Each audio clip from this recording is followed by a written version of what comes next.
Endi savol, qaysi implantni tanlash kerak?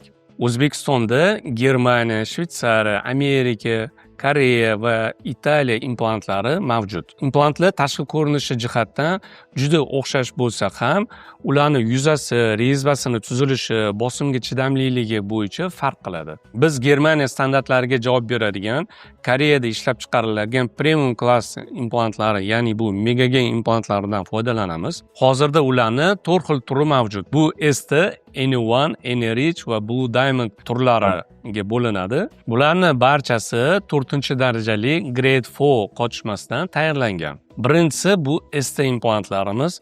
ST implantlarning sirti alyuminiy oksid bilan ishlangan bo'ladi. Suvi bilan birlashish muddati 3 va 6 oy hisoblanadi. Bu implantlarimizni bir donasi hozirgi kunda $200 hisoblanadi. Keyingi implantimiz bu shu Megagen firmasiga taalluqli bo'lgan N1 implant. Bu N1 implant ST implantga nisbatan bir pog'ona yuqori sifatli hisoblanadi. Bunda ham bir sloyda kalsiy bilan qoplangan bo'ladi. Buni bitish muddati ST implantga nisbatan qisqaroq hisoblanadi, ya'ni 2-2,5 oy. Bu implantimiz hozirgi kecha kunduzda bitta implant bizada $250 turadi. Keyingi implantimiz bu premium klassga kiradigan N-Rich implanti hisoblanadi. Bu ham Megagen firmasiga tegishli hisoblanib, lekin boshqa implantlarga nisbatan bu ancha aqlliroq hisoblanadi, chunki buni tashqi sirtqi qavati ikkita sloyli kalsiy bilan to'yintirilgan bo'ladi. Shuning uchun bu Exit hisoblanadi. Va bu implant rezbalari chuqurroq, kontakt yuzasi bo'lsa kattaroq hisoblanadi. Shuning uchun buni suvi bilan bitish tezligi ancha qisqa muddatda oladi. Bu 1-1,5 oy muddatda osseintegratsiya bo'ladi, ya'ni suvi bilan birikadi. Undan tashqari bu implant ustiga bir kunni ichida vaqtinchalik koronka qoplatib nagruzka bersa bo'ladi. Undan keyingi yana implantimizning turi bu Blue Diamond. Blue Diamondni o'sha titanium osnovasini tashqi qavatida ekstiv yuzi bo'ladi. Bu yuqori gidrofillik xususiyatga ega hisoblanadi. Turli suylarda tez bitadi. Va buni diametrlari boshqa implantlarga nisbatan juda ham xillari ko'p, ya'ni juda ingichka diametrli va yoki bo'lmasa juda ham uzun yoki juda ham kalta implant turlari mavjud. Shu holatlardan boshqa implantlardan farq qiladi.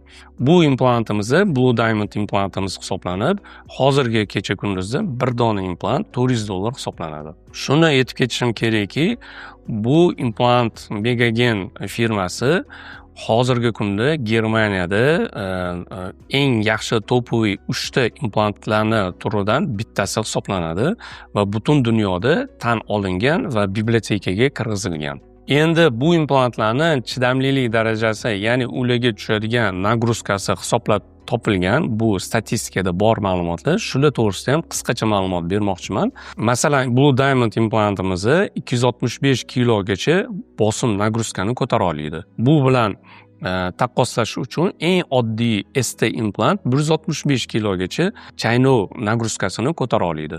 Odatda biz insonlar eng qattiq tishlashimizdagi tushadigan tishdagi nagruzka bu 100 kilo atrofida bo'ladi. Mana shu bilan taqqoslab olishingiz mumkin.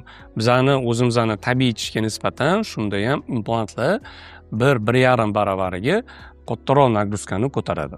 Mana endi sizlar bilan implant turlari va ularning narxlari to'g'risida ozgina gaplashib oldik. Endi bu implantni qilishdan oldin qanaqa jarayonlar bo'ladi? Aynan bizning klinikamizda hozirgi kecha kunduzda implant qo'yishdan oldin biz sizlarning suyuqlarni o'rganib chiqishimiz kerak. Chunki inson hamma tishini bir vaqtda yo'qotmaydi va hamma tishini bitta muammo bilan yo'qotmaydi. Ya'ni yo'qotilayotgan paytda u yiringlagan tish bo'lishi mumkin yoki singan tish bo'lishi mumkin va olinayotgan tish ham oddiy udaleniyada olinishi mumkin yoki bo'lmasam murakkab olinishi mumkin. Ya'ni atrofdagi to'qimalarni sindirib ham udaleniya biz aytamiz, buni sложный udaleniya deymiz. O'shani xiliga qarab turib olingan muddati va olinish jarayoniga qarab turib bizada suyini poteriyasi, ya'ni suyini yo'qotilishi bo'ladi. Shu suyini yo'qotilishiga qarab turib biza implantni sizga imенно qaysi turi to'g'ri keladi va o'sha implantni qaysi razmeri to'g'ri kelishini bilishimiz uchun avvalambor biza sizlarni 3D rentgen qilamiz. 3D rentgenda bu uchta положенияda yoki bo'lmasam uch xil yo'nalishda suyagingizni bemalol kompyuterda kesib ko'ramiz. Bunda eni, bo'yiga va prikusga nisbatan suyagingizni yaxshilab chuqur o'rganib chiqqan holatda biza sizga implantni qaysi turi to'g'ri kelishini aniqlab olamiz. Suyini turini aniqlab olganimizdan keyin biza sizlar bilan plan lecheniya tuzamiz. Plan lecheniyada biza jag'izda nechta implant qo'yamiz va qaysi turdagi implantni qo'yamiz, qanaqa razmerdagi implant qo'yiladi va shu implant qo'yilgandan keyin srazu nagruzka beramizmi, ya'ni vaqtinchalik koronka qo'yamiz yoki bo'lmasam uni 2 yoki 3 oy kutib keyin nagruzka beramizmi. Shu bosqichlarni hammasini bemorlar bilan gaplashib olgan holatda uni vaqti va eng asosiysi uni narxi kelib chiqadi.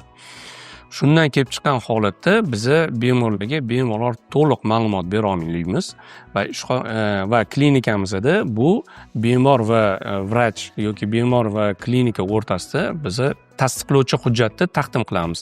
Bu hujjatda sizlar nechta implant, qanaqa turdagi implant qo'yiladi, qachon qo'yiladi, summalari qancha bo'ladi va qaysi etapda qaysi summani to'lash kerakliklari hammasi batafsil tushuntirib beriladi va ikki taraflama bu narsa imzolanadi. Bemorlarimiz bilan shu suhbatdan, shu analizlardan, shu plan lecheniyadan o'tganimizdan keyin ularni bir kunda va katta vaqti yarim soat 40 minutda implantlarni qo'yib beramiz.